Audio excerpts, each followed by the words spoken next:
Bien, bonjour à toutes et à tous, me revoilà pour un nouvel épisode. Aujourd'hui, je ne vais pas parler d'une personne, mais ça fait plusieurs jours que je suis branchée sur la joie, la qualité de la joie, qui est une qualité de l'âme. Et ça vient tellement souvent. En plus, le Forum des médecines de l'âme a bientôt lieu à Colmar. Donc le sujet cette année, c'est la joie. Et donc ça me parle, ça m'inspire et j'ai envie de vous donner ce que la vie me donne comme inspiration et par rapport à la joie. Et donc le titre aujourd'hui, c'est la joie et le karma. Quel drôle de titre. Alors que la joie, on pourrait dire que ça n'a rien à voir avec le karma. Et pourtant, j'ai l'impression que ça a à voir beaucoup, énormément avec le karma. Donc la joie, d'abord, on peut avoir beaucoup de croyances que la joie, c'est, par exemple, j'ai réussi mon diplôme, j'ai eu un cadeau, je suis en joie. Alors ça, on va dire que c'est une joie matérielle liée à quelque chose que j'ai fait un effort, pourtant tout est lié, hein. J'ai fait un effort et je suis récompensée, je suis en joie. D'accord ? Donc là, c'est normal. C'est un peu comme donner, recevoir, c'est dans ce sens-là. Peut-être que la joie est toujours aussi une conséquence de, et c'est au niveau de l'âme, une conséquence de quelque chose qui nous revient. Donc la joie pourrait révéler. Je pense que le mot pour la joie, c'est révélatrice. Elle est révélatrice de quelque chose, d'où on en est et de ce qu'on est en train de travailler. Justement, pour le travail sur soi, regardez bien, on dit je travaille, travailler sur soi. Alors moi, quand j'ai entendu ce mot-là, travailler sur soi, il faut travailler sur soi, beaucoup de personnes travaillent sur elles. Je n'ai pas trouvé ça drôle, parce que le travail, c'est le labeur, en latin c'est laborare, si je ne me trompe pas trop, et encore, je ne suis pas douée en latin. Donc, c'est le labeur. Et le labeur, on souffre un peu, on peine. Et j'ai envie de voir la vie d'une autre manière, et j'ai envie de vous la proposer d'une autre manière. Le travail sur soi, en fait, c'est toujours un travail qui va nous amener à aller voir qui je suis. Je chercher à l'intérieur,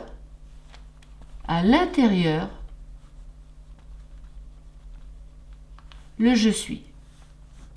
Ça va aller vers ça. Et donc, comment faire pour savoir qui je suis? On peut travailler avec l'énéagramme. C'est ce qu'on pratique aussi en médecine symbolique, c'est très important.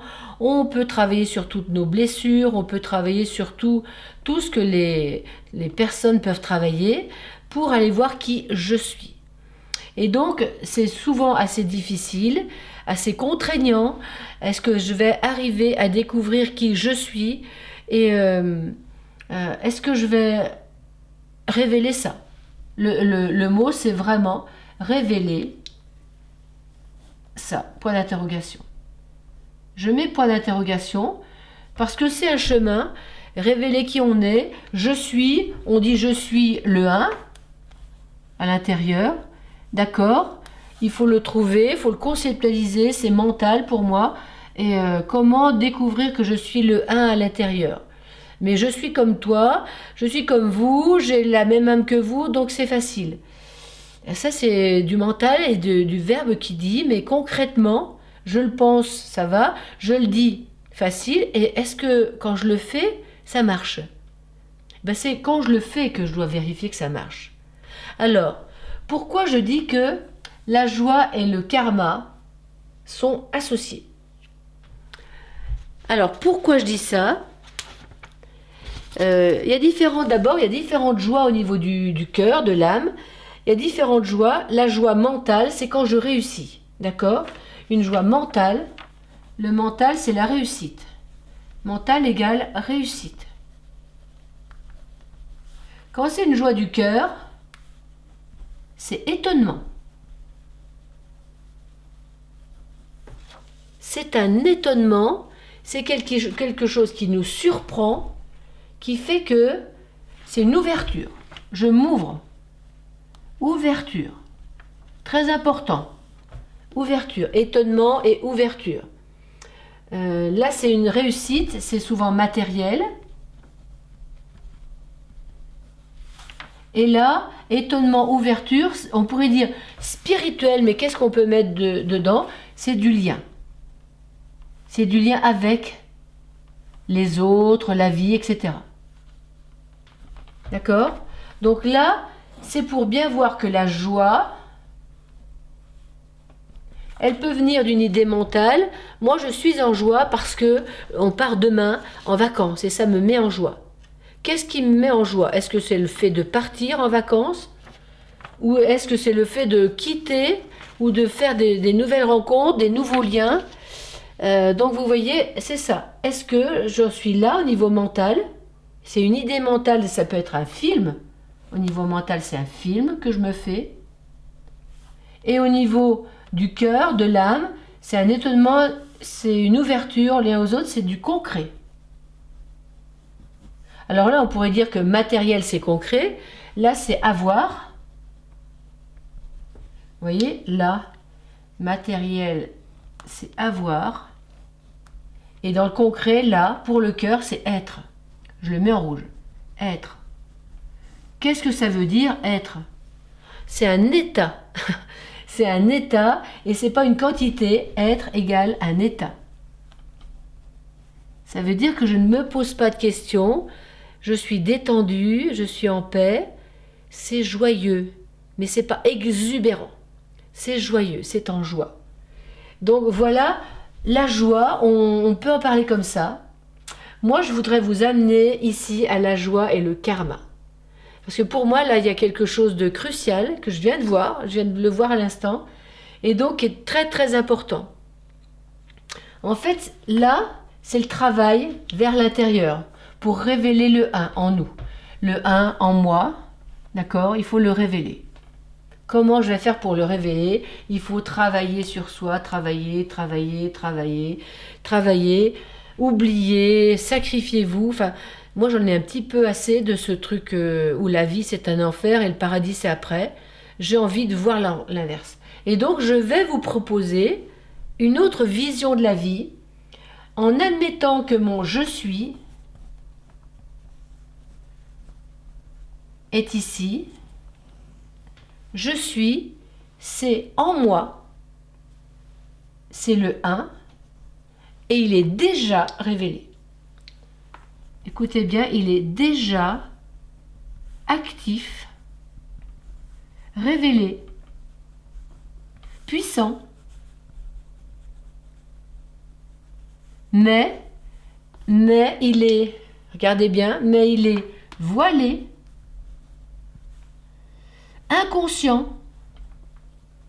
Inconscient pour moi, ça veut dire que j'ai pas conscience d'avoir ce potentiel-là, d'accord? Déjà actif, révélé, actif comme ça, révélé, puissant. Il est déjà en moi. Je suis le 1 en moi, d'accord? Je vous reprécise. Et donc là, c'est comme si dans ma boîte, comme s'il était en boîte révélée, déjà actif, voilé inconscient en boîte. En boîte, ça veut dire limité. Limité. Inconnu. Non conscientisé. C'est comme si mon potentiel était là, mais il est tellement loin, caché, petit, que j'en ai pas conscience. Que mon mental dit, mais les autres sont grands et moi je suis tellement petit. Les autres ont une autorité, mais moi j'ai pas d'autorité. Vous voyez tout ce que je montre là? C'est ça, d'accord? Il est déjà là, il est déjà dans son autorité, je viens de le dire. Autorité. Et là, je pense que je suis faible, petit, voilà. Etc. Et donc, si ça c'est en moi, cette puissance-là est en moi, c'est la puissance de vie. Ici égale la vie. Mais je mets la vie comme ça parce que c'est l'immensité de la vie qui est en moi. Je suis une parcelle de vie où je suis un reflet, un miroir de la vie. C'est un miroir de la vie. De la vie en moi, non révélée.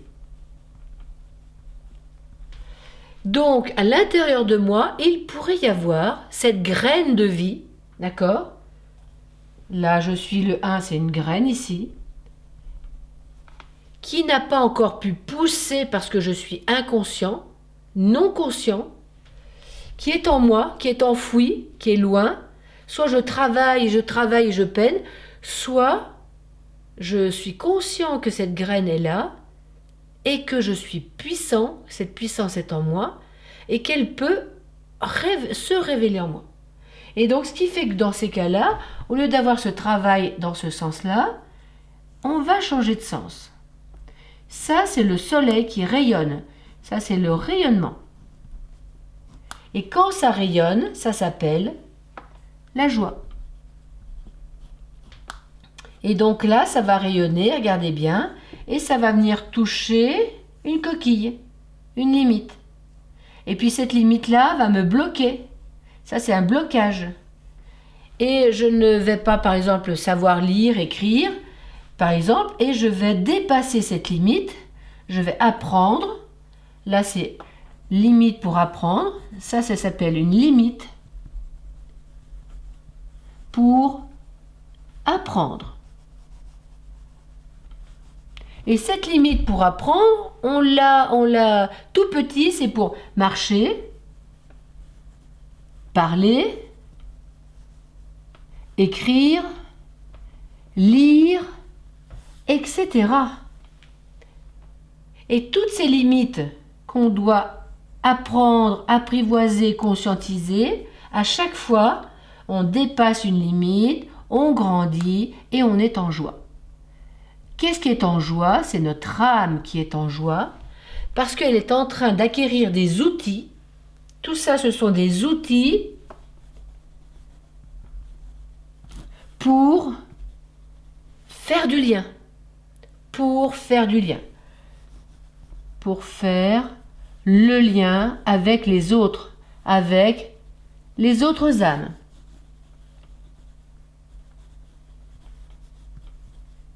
Pour être nourri grâce aux autres.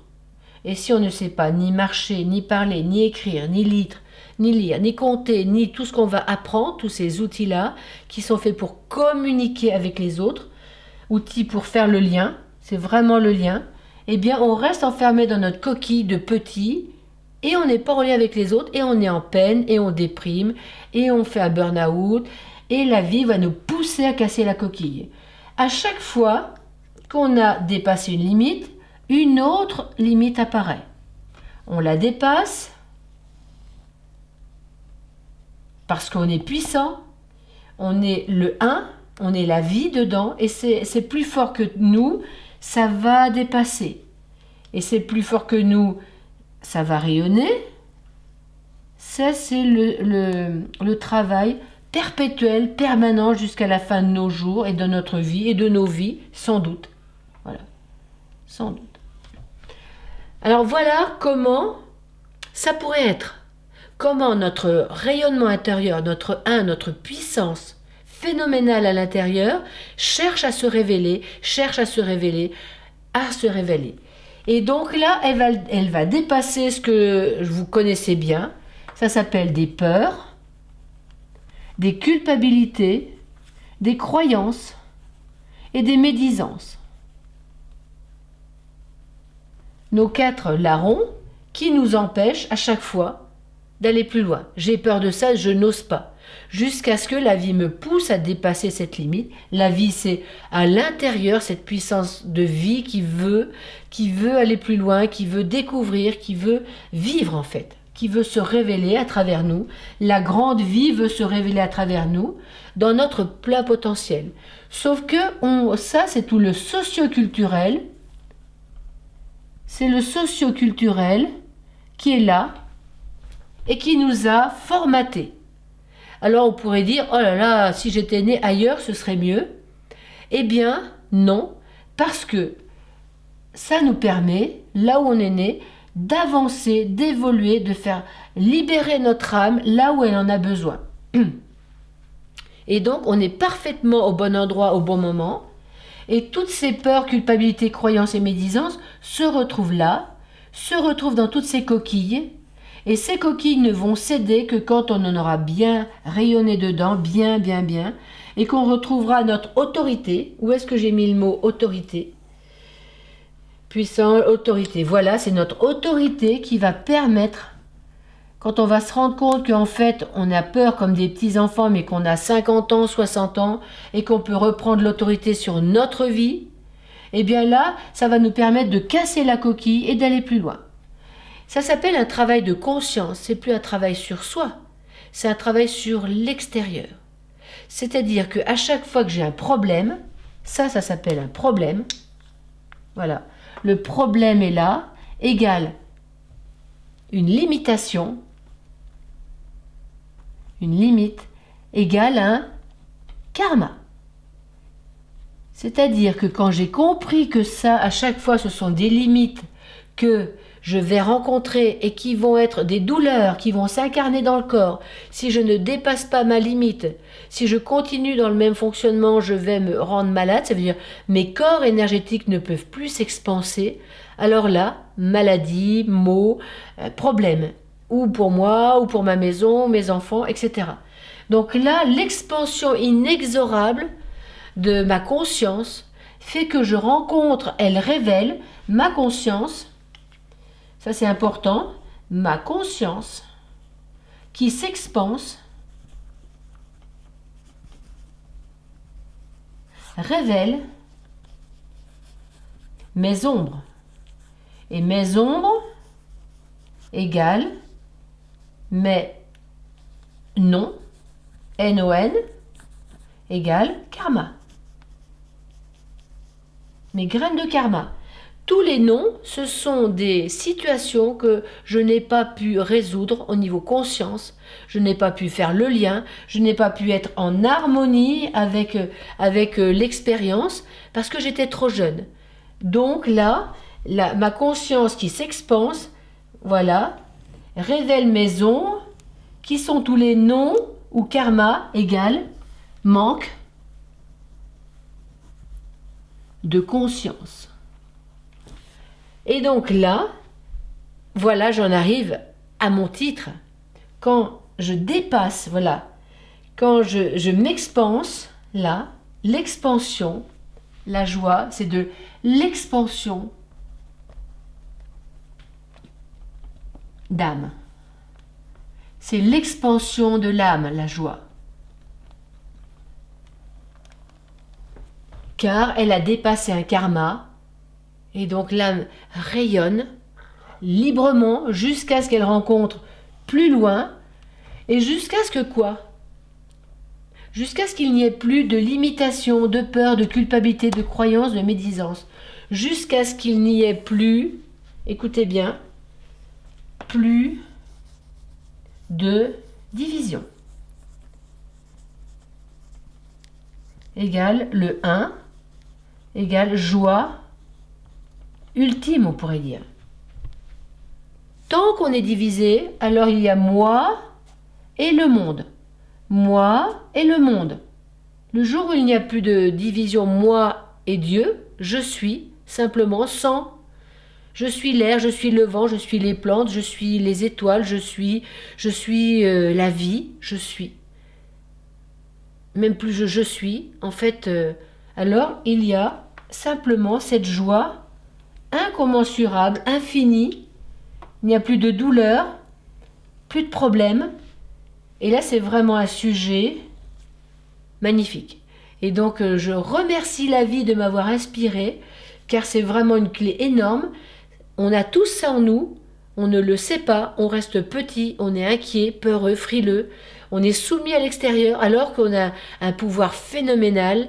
La vie est en nous et elle va se révéler, si vous êtes conscient de ça, à travers votre verbe qui vient du cœur, à travers vos pensées qui viennent aussi du cœur, vos paroles qui viennent d'ici et vos actes qui viennent aussi de l'âme.